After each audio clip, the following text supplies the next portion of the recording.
There are a lot of stories about conductors, mostly told by orchestra players.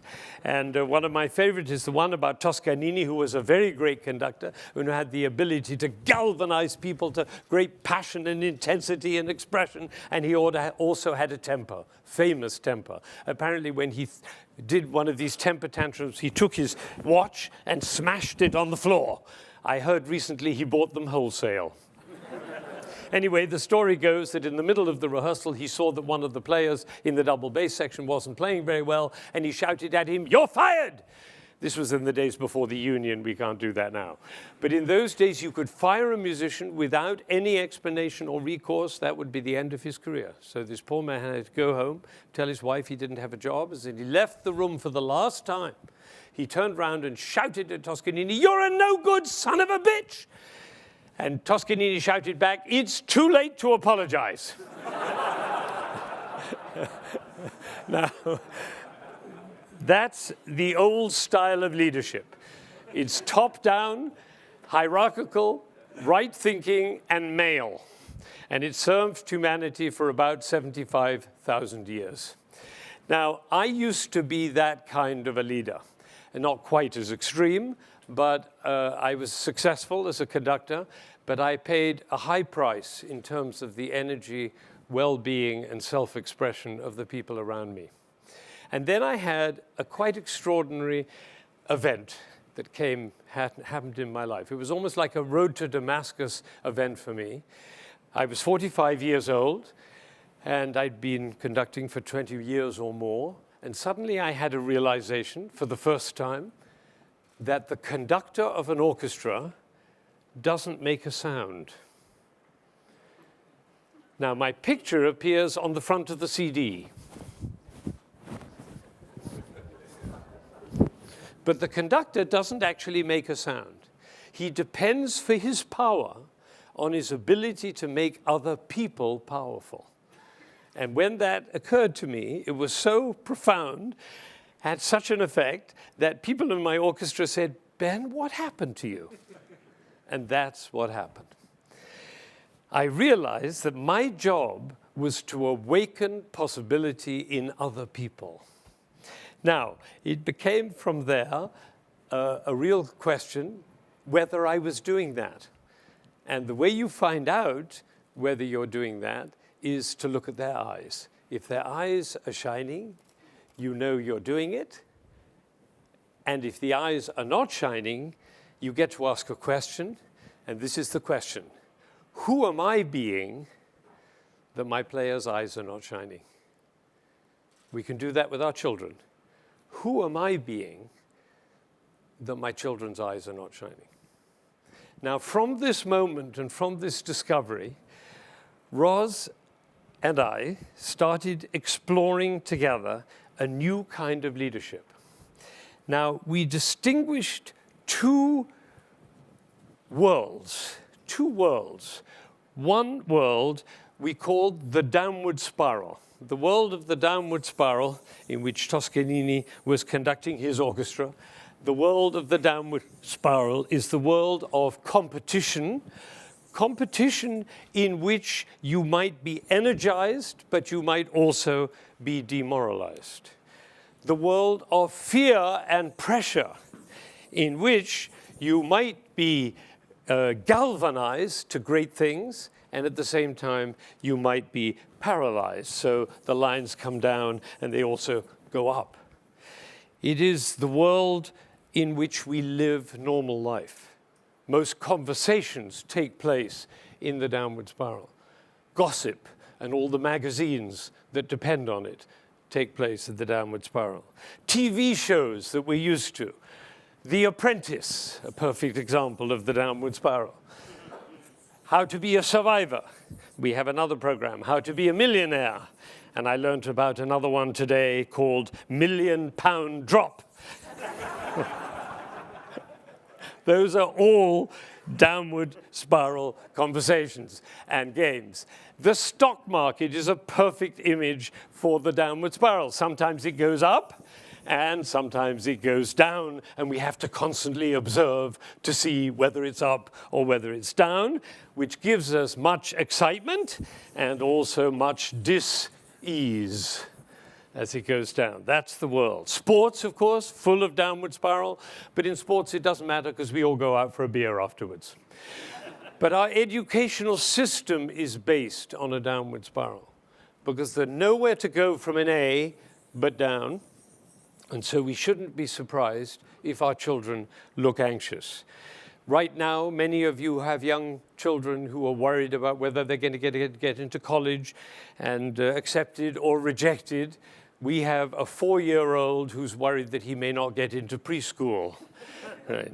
So this is a world of measurement and a world of comparisons. Sometimes it seems as though it's the only world, which is not the case, which is why I asked for another flip chart. This world is called the world of radiating possibility, and it has a completely different shape, going out like this.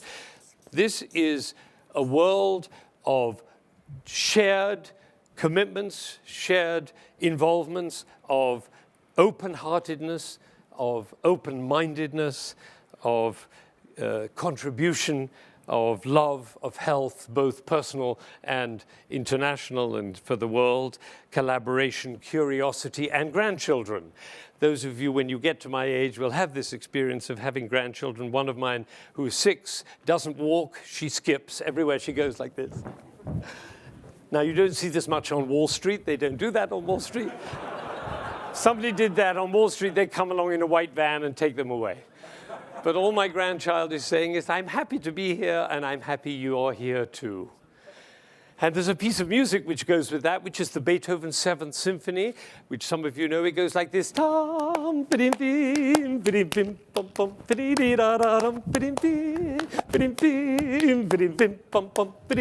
That's actually a very hard rhythm to keep.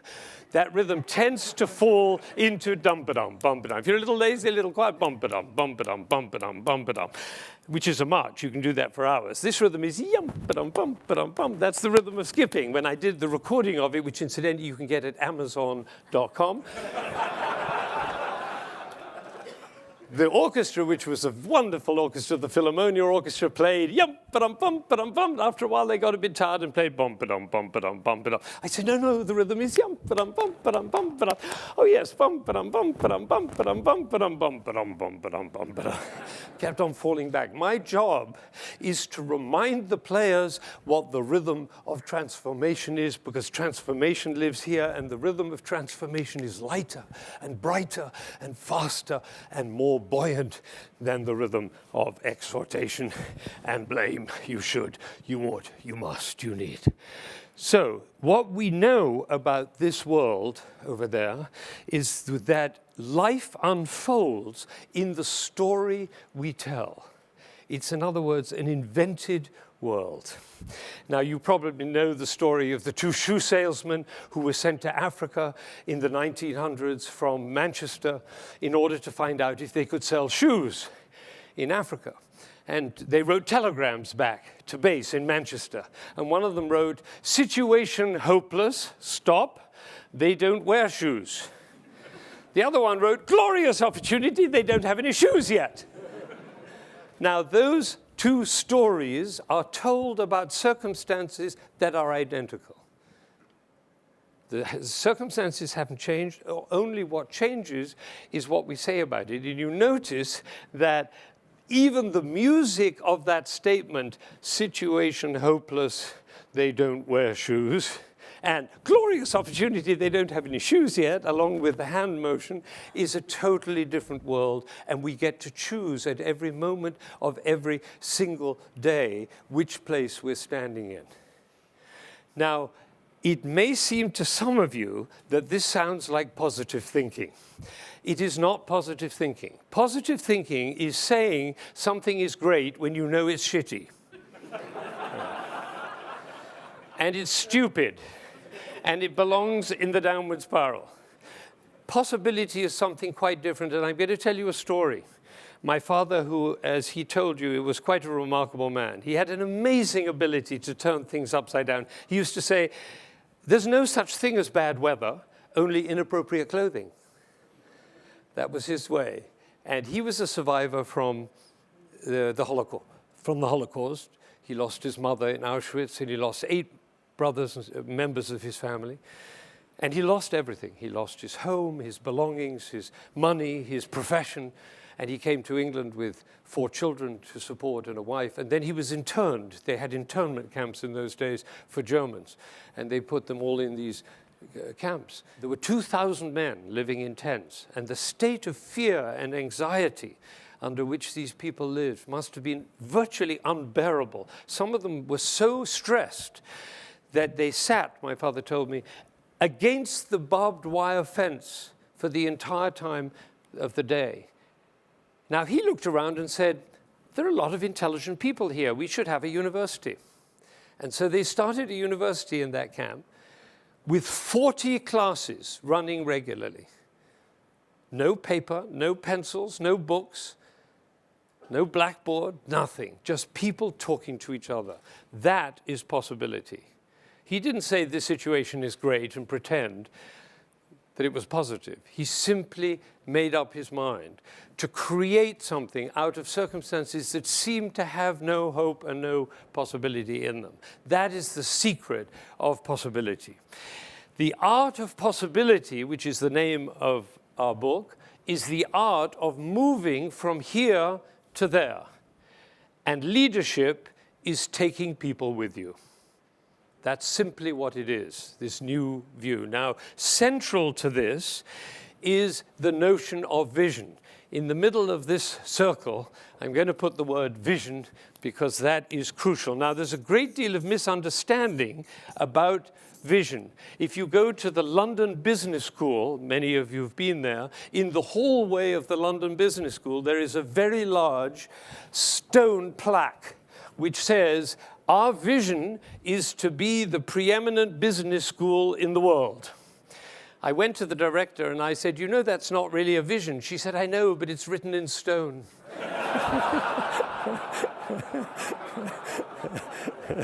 Now, a vision, to be a vision, has to be for everybody. There must be nobody who's left out. The Boston Philharmonic has a vision. Our orchestra is called, our vision is passionate music making without boundaries. And that's the thing that leads our organization. Our orchestra is not run by a person, it's run by a vision, and every conversation we have and every discussion is led by that vision. So we had a discussion recently about ticket prices for next year. They have to go up, yes, by all means. They will go up, but not the cheapest ones. They've been the same for 30 years. Passionate music making without boundaries. See, that's how it works. The Boston Symphony, which is the other great orchestra in Boston, the richest orchestra in the world, actually, if you give your tickets back to the Boston Symphony because you can't use them at the weekend, they resell them and make more money. If you give your tickets back to the Boston Philharmonic, we give them to Rosie's Place, which is a homeless shelter, because there are many people at the homeless shelter who love classical music, but they can't afford the tickets. So there was somebody at a meeting I went to recently who was standing over here firmly and said, 3% of the population likes classical music. If we could move it to 4%, our problem would be over. I say everybody loves classical music. They just haven't found out about it yet. Now, the question is, how would you walk? How would you talk? How would you be if you thought 3% of the population likes classical music? How would you walk? How would you talk? How would you be if you thought everybody likes classical music? They just haven't found out about it. So these two worlds are absolutely separate. The vision under which I run my life is that everybody understands and loves classical music. But let's experiment here and see. We have a very interesting situation. We have a young pianist. Her name is Olga. I have never met her before. I've been told she's a wonderful pianist. We've never met. She has no idea what's going on here. She just walked in, and I've asked her to come and play for us. And so we're going to see what happens. She's going to play the first movement of the Moonlight Sonata of Beethoven. We welcome Olga. Thank you for coming. Please go to the piano.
First of all, I want everybody to clap because that's yeah. Now, so Olga, you're an extraordinary musician and you're a beautiful pianist and you have amazing capacity to hold the concentration of the listeners. I have some good news and some bad news. This is a group of people divided up into 3 sections. The first section are people, it's quite a small section. They are people who love classical music. They will listen to classical music at every moment of the day or night. They have their radios permanently on the FM radio classical station. They go to the Symphony. They have CDs in their car. Their children are learning instruments. They go to the Symphony. They are passionate. They would be willing to listen to you forever. Right? We don't have to worry about them. That's the good news. Yeah. The second group of people in this room are, they don't mind classical music. You know, they don't mind it. You know, they come home from a long day in the office and they take a glass of beer, a little Vivaldi, and the background doesn't do any harm. That's the second group. Yeah. And then the third group are the people who actually never listen to classical music. It's just not part of their life.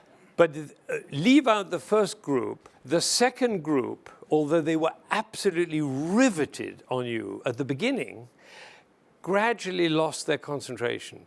I noticed a couple of them actually take out their cell phones. Right, that's the sad news, isn't it? And halfway through this movement, you had actually lost all the people except the ones who were passionate about classical music. All right, and there's a reason for that. It's not because you're not fabulously gifted and a wonderful pianist. It's because you've misunderstood what Beethoven was trying to say. All right, so shall we look at this? Okay, let's look and see what happens. Because my dream is that we will find that every single person in this room actually loves and understands classical music. You know, one of the characteristics of a leader is that the leader never doubts the capacity of the people he's leading to realize whatever he's dreaming. Imagine if Martin Luther King had said, "I have a dream." Of course, I'm not sure they'll be up to it. Okay, so they are up to it. So let's see what's happening. First of all, the melody is not here. That's not the melody. So the melody must be in the left hand. So let's hear the melody in the left hand.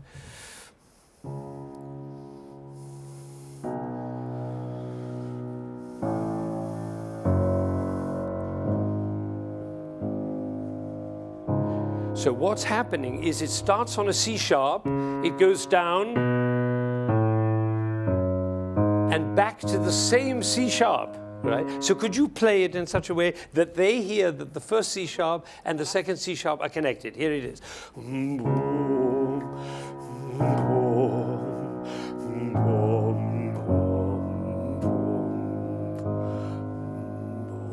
Should we get them to sing it? Yes. Let's get them to sing it. Okay, here come. All right, everybody, you conduct. Here, everybody's singing. Are you ready? Boom,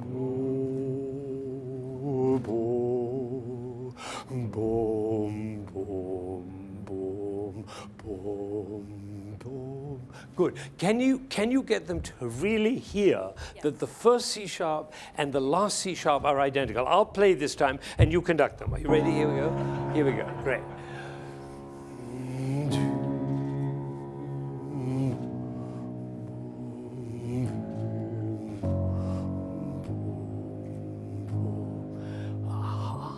Is that beautiful? Did you hear how beautifully they sang? Wow, this is it's the Google choir. I heard both C sharps. Now, I'm going to point something out to you that is going to absolutely shock you. Because if you do that again and I play the triplets, look what's happened. You conduct them again.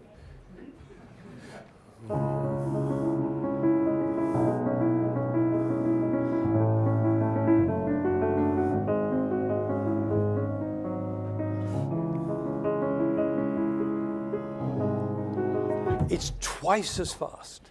It's twice as fast.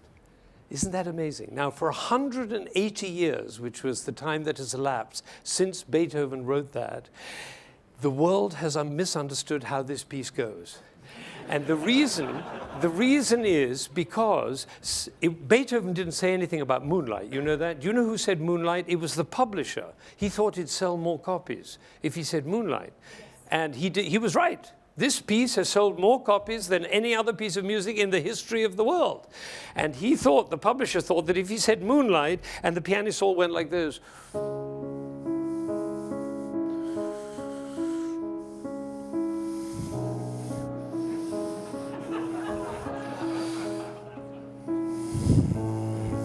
which is fine for the opening, because even the tone-deaf people would be moved by that.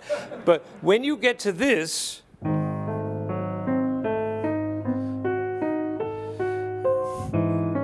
you've even lost the classical music lovers. It sounds like somebody practicing. It makes no sense. It's clearly nonsense, all right? So should we find out really? Now, what Beethoven wrote was not Moonlight Sonata. He wrote Sonata quasi una fantasia. A fantasy. It's a fantasy. So let's see where we can find a fantasy.